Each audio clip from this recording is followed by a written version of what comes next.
baan ahaayo dhar mid madax xidhan stage taagan ma garat hay oo xaragoonaya ha de tan dhibaaxadii igu dhacdayna waxay igu soo noqotay waxa weeyaan anoo kaco madrasad aad hay ma garatay marka fanku wax yaraanta iigu abuuran bu horta ahaa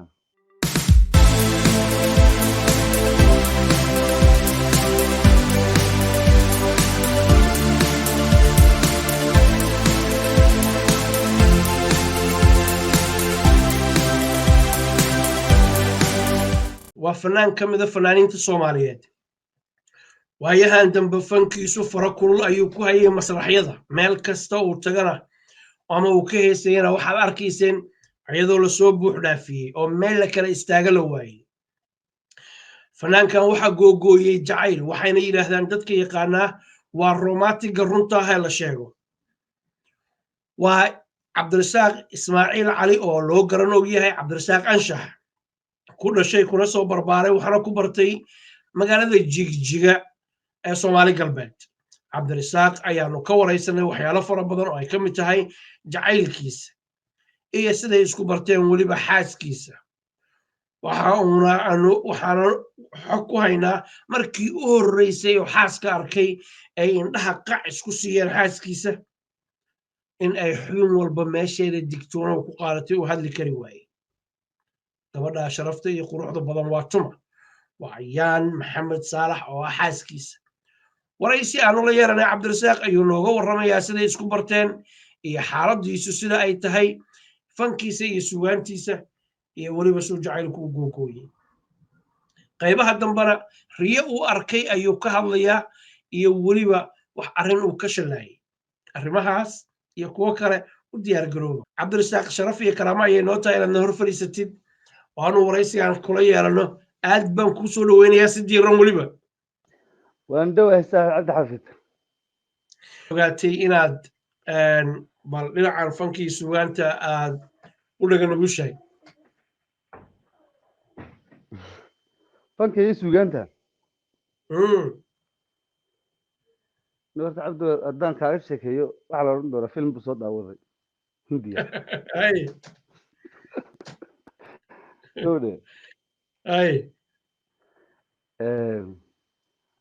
marka hadda ka hor waxaan sarkay hadda waa riyaan kaaga sheekeynaya anoo stage taagan markaa dhar mudmadoona xidhan ma garatay oo heesqaadaya ma garanaya laakiin waan heesiyey dad badan bay hor taagnaayeen waa gartay deetana anoo stagekii taagan oo ku jira ayaa lay dharbaaxay waa ko yaa ku dharbaaxay misre waxa weeye kaco quraanka tag baa laygu yidhi ma garata anoo bilaa surwaalaan kacay markaa haloo yar ninkayga stageka taagnaa ilaad hurdadii baa ka salashay ha ma garatay hurdadii markaan ku jira nin weyn baan ahaayo dhar mid madax xidhan stage taagan ma garatay oo xaragoonaya ha dee tan dhibaaxadii igu dhacdayna waxay igu soo noqotay waxa weeyaan anoo kaco madrasad aad ma garatay marka fanku wax yaraanta iigu abuuran bu horta ahaa fanku qof wax ku abuuran hibu ku abuuran de ilaahay kana weeye waxaa dhacaysay inaan fanka kasoo bilaabay iskuullada iyo Ethiopia markaan joogo maada music la yidhaha ku jiraysay maadooyinka aan baranayno oo klaasyada oo kale ayaa loo qaban jiray tartan marka horta halkaasaan kasoo bilaabay waan soo waday oo deetana markaan dee nin weyn noqday iska qargaara ayaan kooxaha fankii soo dhex galay dowladeenka kadib waxa weeyaan waan kasoo hayaa halkaasoo waxaan soo aaday waxa weeye hoygii fanka ee Hargeysa 2013 muddo badan kadib weeye markaan anshax baan ku beeray koox anshax baan la yidhaha jiraysay oo dowlad deegaanka ka tirsan waana kooxda magacu iga soo raacay magaca anshax magaca anshax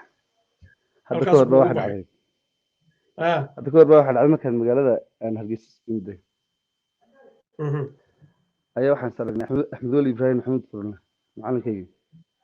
si fiican kadib wuxuu gartay wejigaygii buu gartay ma garatay deetana waryaa anshax buu igu yidhi marka kooxdii anshax inaan ku jiray buu gartay waryaa anshax buu igu yeedhay markaa kadib magac dambeba la iguma yeedhin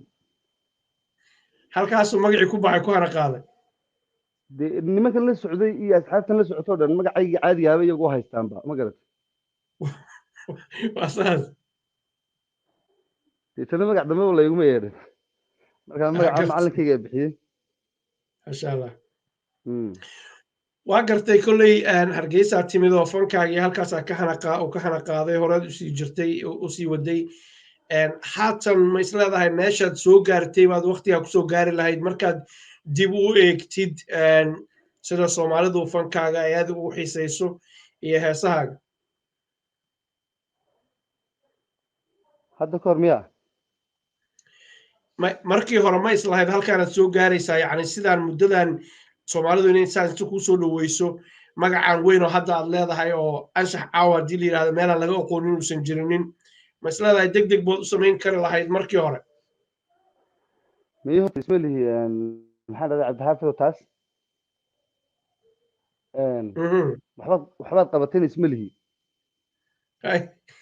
maadaana waxa weeyaan hadba heesta igu dambaysa waxaan moodaya inaan fanka soo galay waa gartay ma fahanta inaan saa ka bilaabo waxyaalo caqabadaha kala kulantay ma jiraan haba yaraatee ha way jiraan caqabado badan maxaa ka mid a caqabadaha horta kulley nina waalidkii uma ogola oo waalidkii kugu dhiirigelinaya ma jiraan ma garatay marka dambe dalukuri waa in lasii kaa dee duceeyo mooyaane ta kale markaad wixii ku dhex jirto fanku dee waxa weeye bulsho ama aan nation meel ku nool oon fan lahayn ma jiro horta qaladna waa laga aaminsan yahay ma garatay marka dad badan baa ku odhanaya waa waxa waa sidaa waa sidan ma garatay fankuna waxa weeye waa hidde qoom waliba ama nation waliba meel ku nool uu leeyahay wuxuu reebaa dhaxalka suugaanta marka waxaa dhacaysa hadda wax samee baad is odhanaysaa oo matalan kilib baad samee is odhanaysaa kilibkii baa kaa soo galaya dowladdoo kale ka soo qaad dee waxaa jiraysa waxyaalaha qaarkood aan kuu suurta galaynin ilaa ay dee adduunyada kale dee dowladaha u hirgelinayaan ama ay u fulinayaan ama ay u fududeynayaan taasoo kale yaad caqabado badan kala kulmaysaa waa gartay waxa kaloo jiro jeclaan wax kaa weydiiyey soomaalidu mar kastoon dad fara badan oo fanaaniina wareysanay kuwo kaloo fara badan oo noo balansan yihiin kuwii hore iyo kuwa dambaba ah qof kasta wuxuu ku leeyahay fanku ma aha meel dhaqaale laga sameeyo waa hawl badan yahay waa eedeyn badan yahay sidee loo bedeli karaa kaas oo maadaama wixii hobby idin yihiin oo aad hameenii maalin ku dhex jirtaan aad is leedahay dhaqaalana waa looga samayn karaa soomaalida iyo suugaanteedana waa lagu saacidi karaa niyo horta intii inbaa jirta xumaynaysa oo macnaha dee fikir qaldan dadka siinaysa oo marka kaala arkay dee adiguna lamid baad noqonaysaa waxaan odhan lahaa inta haddii laga qabto horta waxa weeyaan way wanaagsanaan lahayd in wax laga sameeyo in waxa weeye dunida lala tartamo iyo in kaalin la geliyo oo waxa weeyaan uu noqo wax fan muuqdo sharaf leh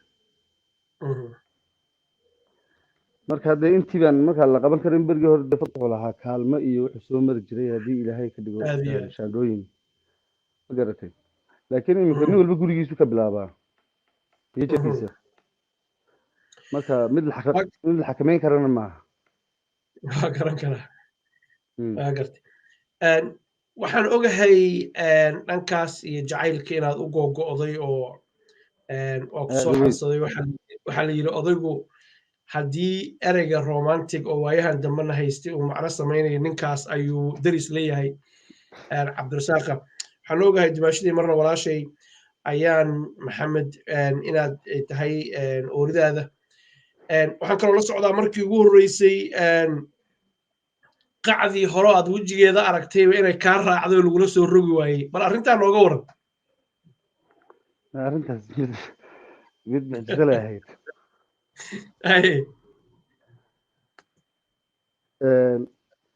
waxaan ku wada hadalnay hadda ka hor anigo ayagaaba joogo hees kusoo duubaya ayaan telefon baan qabtay soo dhacay deetana telefonkii gabadh baa igala hawshay igu tiri gobolkaygii baa dugtaayo markaan saa ma gobolkaagii baa ahaa waad mahadsan deetan gabadhi dib maan sii eegin ma garatay marka hadda haddaan isleeyahay islaantaada kula hadlaysay ilan si fiican ma gobolka u joogi lahay maadan ogeyn ayada tahay de ma ogeyn ma garatay waa garta kadib waxaa dhacday inaan maalin maalmaha ka mid ah hargeysa aan iskaga soo baxnay meel gaaban gartay deetana halkaasaa layga raacay haddaba waxa weeyaan dhaqaaq iyo mid iska waayay xubin walba meesheeda istaagtaa tiri waa dhaqaaqi weyday mid wal meesheedai istaagtay si amar lagu siiyey ay markaa ma westi baan u socday ma waxa weeyaan jihadii ayaa fafashay networkigii waa gart wata halkaas ka bilaabnay halkaasa layga raacay waa bartii lagaa raacay cabdixafidow meelahaasay u dhimatay waxaan ku yidhi ayadu dabcan way ogeyd inay horey kuula hadashay adigu maadan arkinin dabcan sheekaadin dhex martay goormo ayaad go'aansateen labadiinuba inay tahay maaragtay inaad tihiin labadii qof ilaahay isku qoritaanku iyo carafku waa gooni laakiin aad tidhaahdeen alleelahe qofkii aan nolosha la qaybsan lahaayeen qalbigu daydayayay ruuxduna ku nasan lahayd waa ayaan maxamed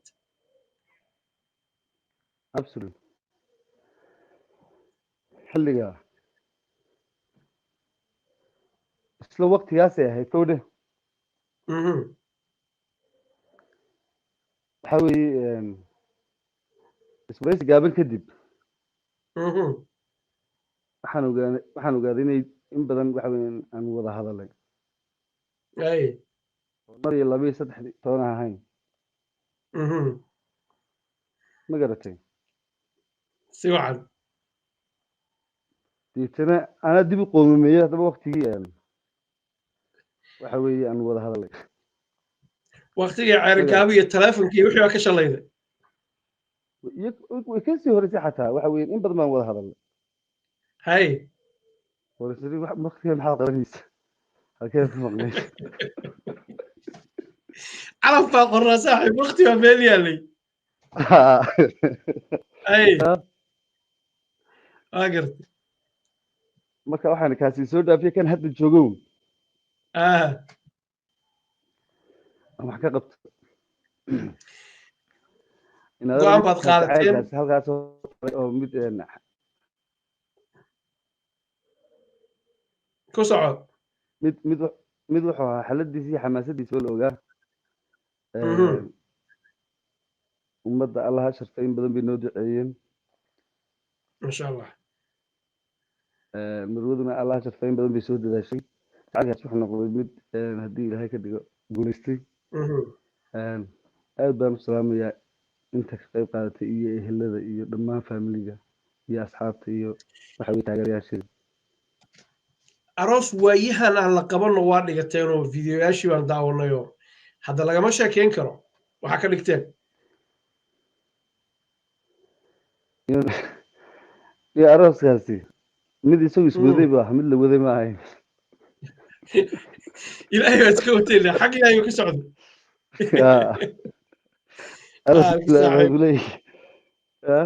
waxaan arkay dad badan oo bulshada sumcad ku dhexle oo idin garab taagnaay oo dhinac walbaba maaragtay idinka garab taagnaa haddii aan lahayd fankii sugaantii iyo haddii aan lahayd martidii sharafta lahayd ehel iyo qaraabo cid u kala hadhayba may jirin qof waliba inay ku waajib tahay oo waxa weeyaan iski ayuu isku xilqaamayay aad iyo aad maasha allah ma garatay waxay ka turjumaysaa dadka aad tihiin iyo adiga iyo dimaashaday marna walaashay ayaan dadka aad tihiin bay ka turjumaysaa iyo sida laydiin jecel yahay mararka qaarkood waxaan aragnaa sawirro aad labadiinu weji ka weji isku dhowdihiin oo aad isdaawanaysaan oo laga akhrisanayo bayjaj fara badan oo jacaylkiina ka mid ah sawiradaas markaa la qaadayo ma ugu talagashaan saas in loo qaado mise si waxay u dhacaan qaaditaan caadi ah marka indhahaas isqabtaanba shaashadda waan ka baxnaa jacaylkaa dhinac idiin tuura garatay garatay si wacan marka godolkaa keenaya garatay saaxib waxa weeye markay dadku isjecel yihiin waxa weeye waa laga akhrisanaya xaqiiqatan waana wax lagu farxo laba qof oo dhalinyaro ah oo isjecel oo jacaylkooda iyo wanaagooda ku faanaya waa wax aad iyo aad loogu farxo waxaan idiin rajaynaynaa ubad khayr qaba iyo nabad iyo caano iyo wiil iyo caana la oran jiray haddii aanu halkaas hakad ka gelino halkaa waxaa jira heeso fara badanood qaaday haddaan ku dhaho labada heesood ugu jeceshahay bal noo sheeg ilaan farihii bay ka bateen oo lama soo koobi kara iyo sababta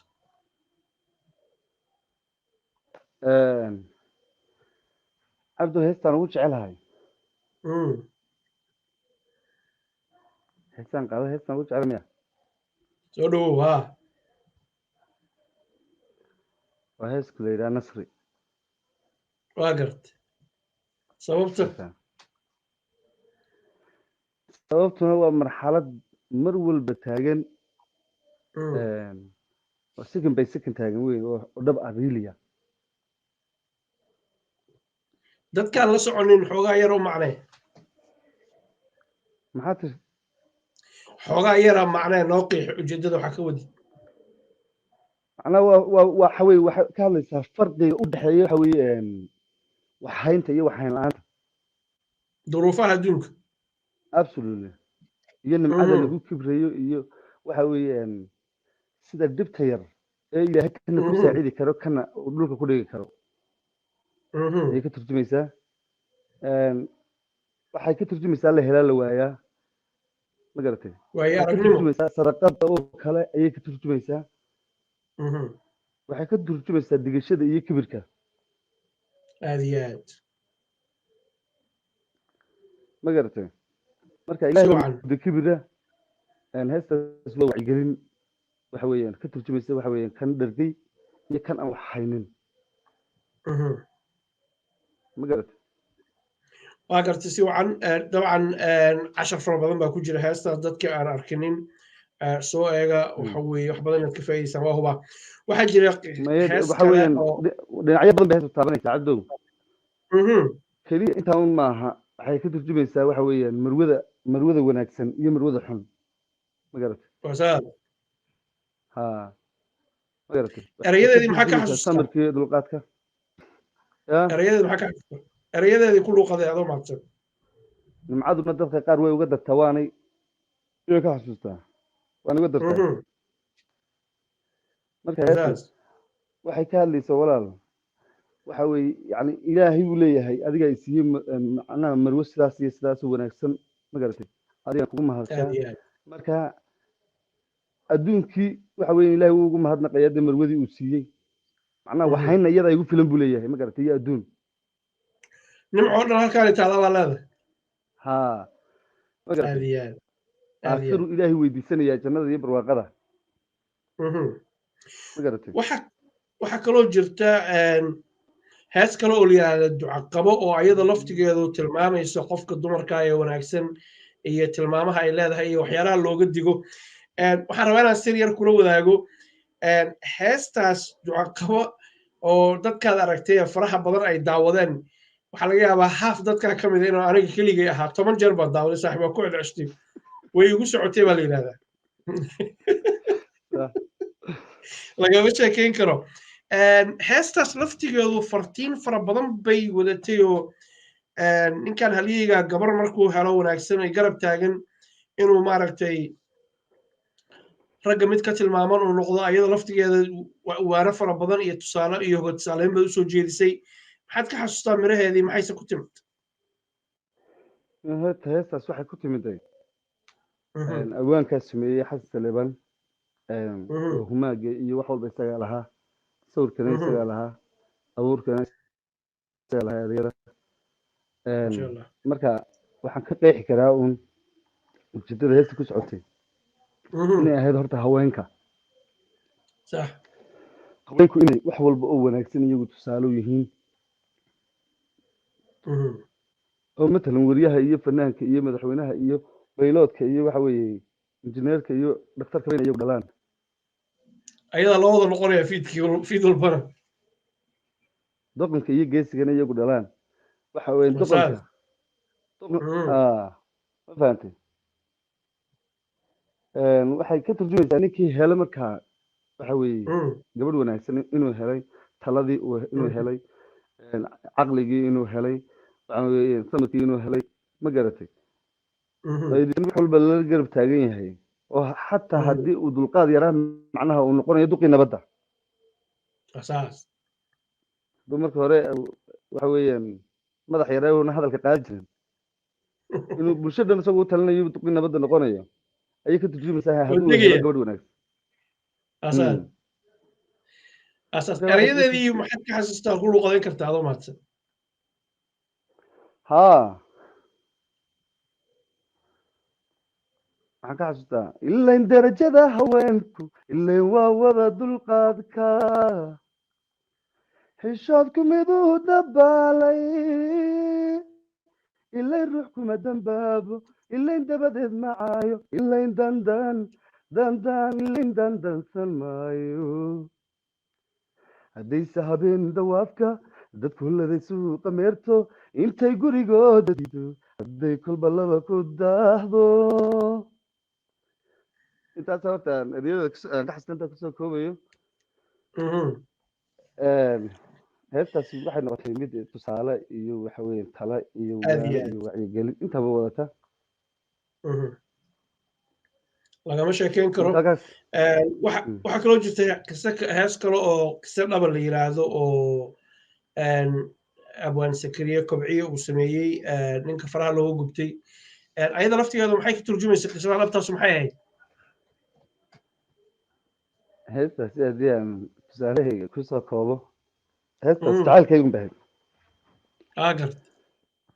ma dhaafsanayn wax ku weydiinaye ku saca heestaas namay dhaafsanayn anaga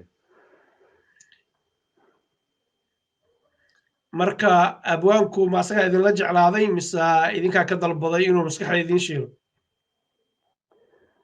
horey baan kugu sheegay cabdikhaaliqow qof waliba bartuu joogu isku xilqaamayay waa gartay isxilqaankii bay kamid ahayd abwaanku garashadiisii ku timid aad iyo aad waan balyeynana waana talaabaynaa waxa weeye inuu isxilqaamay oo saaxiibkiisii iyo dumaashidii uu cimaamaday oo ku sharfay waxa weeye waa wax weyn meeshaad ka joogtaan bay qiixaysaa gabagabadii cabdirasaaqow waayo arag baa tahay in badan baad fanka hadda kusoo jirtay weli dhallinyaraa tahay waqti badan baa ku haray oo dadku aad bay kuu jecelyihin haddii caawa la yidhaahdo masraxa waxa saaran anshax waxa weeye meel cag iyo jaalla dhiga la heli maayo maxaad jeceshahay inaad qabataan aad samaysid dhowaan dhowrka sanoo soo socda maxaa kugu qorshaysan baad isla goormaadsi ingiriiska imaanaysaa niyo waan idin imaanaya kow dhaha ay dhowr jeer waxa weeyaan waan usoo xamaan gurtayoo deetana wax karoola la yidhahdiyo bahalkii baa aad iyo aad ha laakiin insha allah sanadkan iyo sanadadanba waan rajeynaya inaan idin imaano keligeefanaaniin badan oo soo gaxaysa jirta ha group idinkoo ah ha badantihiina maasha allah marka waxqabadadu way fara badan yihiin intii waan ka ballaaran doonaa intaan ahaan jirto waan ka ballaaran doonaa way ka ballaaran doonaa waxqabadada insha allah haddii ilaahay ka dhigo sanadada soo socda gart haddii fan tahay dhinac kale tahay waad ballaaranaysaan waxaan ogahay inaad arabsiyo joogteen oo abwaanka hadda siyaasiga wuxuu siibtay fanka heesihiisa soomaalidu ay si fiican u taqaano xasan dhuxul absalaax inaad kambeynkiisa idinkoo gruuba aad ku jirteen meel kastana odayga la isagaga soo baxay oo dadku ay leeyihiin waa ku caleemo saarnay arrintaas bal maxaad ka leedahay inadeero arrintaasi waa mid la farxad gelisay oo waxa weeye annagana tusaale noo ah waana markii ugu horreysay intuu naga soo dhex baxo haddii ilaahay ka dhigo hoggaan siyaasadeed uu macnaha hiigsi baarlamanka inaan geli karno xukuumadda wax la qaybsan karno uuna tusay waxa weeye waana mid aan ku dhiiri gelinayno ku garab taaganahay had iyo jeerba aad iyo aad mid aan ugu olole keliya maaha hiil iyo garabo waa mid aan ku garab taaganahay taas dabcan waxa weeye wuu idinka mudan yahay meeshuu idinka joogaya tusaale dad kaloo fanaaniin fara badan baan la hadlay iyo kuwa aanu waraysi ka qaadi doono intaas aa sheegaysid in ka badan bay ka sheegayeen waxaan jeclahay inaan soo gabagabayno adaan ku siinayaa kelimada ugu dambaysa taageerayaashaada dadka ku jecel fankaaga aadka ugu taxan adiga iyo saaxiibada idin taageero gaar ahaan adiga ku taageero hadda ku waraysanayno maxaad ku oran lahayd horta qof walba meeshuu joogu ku sharfan yahay waan ku salaamaya marka xigna waxaan sheegayaa inaan soo socdo waxna soo wado fasaas saxarlaya fududaan garta marka wax badan baan haddii ilaahay ka dhigo ka qaadi doonaa wiigan soo socda wax qabadkeeda ku jira haddii ilaahay ka dhigo iyaguna waa bulshadeedii way sugayaan waan ogahay fasaas marka waxaan leeyahay waan ka farxi doonaa insha allah adigana aad ba saaxiib ku salaamaya cabdi xaafid allah ku karaameeyo kulligan aamiin وحقاق صاحب شرف يا كرامة أينو هذين أنا كل فريسنو كل شاهينو جعل كارنا عكو توري الحوغا يرى كارشة كيسنا إيو فنكاي سوغانت هذا فرحات فربضان باكام وغطو حين الدليل تاي قبل أولا شيء نلاشو كل قيب سنة إني تاي قب سلام شرفات بنغي جارسينيسا وخاصة الله كراميو adigana waa ku mahad celinaa iyo dhammaan dadka wanaagga kaala shaqeeya intaas ayaanu jecelahay daawada inaanu kusoo gabagabayno waraysiga aanu la yeelanaynay cabdirasaaq ismaaciil cali oo loo garan og yahay anshax meeshuu magacu kasoo raacana waa idiin sheegay abwaan xasan dhuxul absalaaxna waanu xun u rajeynaynaa horumar iyo guul dhalinyaradu inay siyaasadda gasho aad iyo aad bay u wanaagsan tahay ay guulaystaan oo jiilba jiil kale uu bedelo waa xilligii dhalinyarada weeye maasha allah soo dhow cabdisaaq siyaasadda iyo barnaamijyadan siyaasadda iyo fanka aad bay annaga noogu kala soocan yihiin laakiin qofkii xamile oo raba inuu riyadiisa ka dhabeeyo in la taageero oo isbeddel la helo waa wax wanaagsan weeyaan marka abwaanka guul baan u rajaynaynaa waxaanu kaloo aragnay kulligiin waxaa idiin wada saaran fanaaniintiina badankiina aan la xiriiray astaanteenu waa xidig baa idiin wada saaran oo asaga uu ka dambeeyey marka xidigtaan guuleysta dhammaanteenba saaxiib dhammaanteenba mayawan garab istaagina abwaanka meelan ka herin ma jirta abwaanka saas weeyaan saaxiib yar waraysigan waxaa idiin soo saaray weliye cabdifataax cali shiruuc anigoo cabdixafiida idina socodsiinayay xidigaha ayaanu ku waraysanayna cabdirasaaq idinka ayaa daawanaya sharaf iyo karaamo leh ra'yigiina iyo fikradihiina halkan hoose noogu qiixa nala soo wadaaga haddii ilaa yidhaahdo intaanu kaloo kale dib ugu kulmi doono waxaanu idiin rajaynaynaa guul iyo gobonnimo iyo xidig ka mid a xidigaha soomaaliyeed aanu dhowaan idiin soo qabanno liisku waa dheer yahay laakiin maalinba mid baa marti noo ah waan uga mahad celinaynaa kulligood waa mahadsantihin